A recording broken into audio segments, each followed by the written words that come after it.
Hi,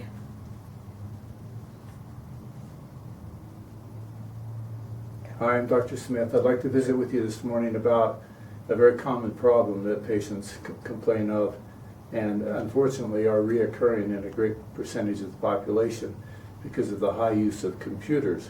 It has to do with the neck, the shoulder. We're going to talk later about the elbow and the wrist, but right now the focus is on the shoulder. Frequently the diagnosis is rotor cuff or rotator cuff, depending on how they say it, syndrome. Sometimes it's thoracic outlet syndrome, which is slightly different. That's when a rib pinches on a nerve that comes down to the arm. Primarily what we're talking about is a forward displacement of the arm in the shoulder socket. There should be a smooth alignment and a nice positioning for normal range of motion. Now, the problem occurs because when a person is sitting at a computer or many times even reading a book, they move their arm forward, they stress this region, and actually fatigue the muscles in the back of the neck and the shoulder, creating a slight torque of the humerus in the shoulder joint.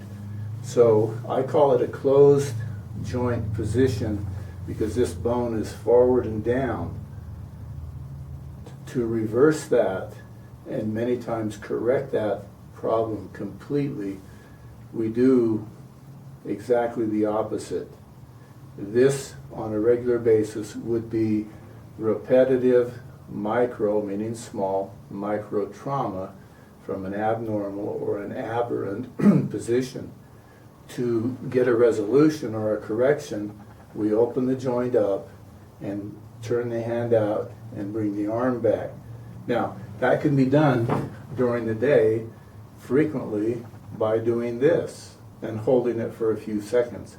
It can be done at night in bed by laying on your back, putting your arms out. If you can't get them up this high because of pain or restriction, start out lower, relax the hands, push into the bed with your elbows, move up a bit, do it again, move up a bit, do it again, do it in 4 or 5 positions. It helps even more if you spread your fingers wide apart and make a fist.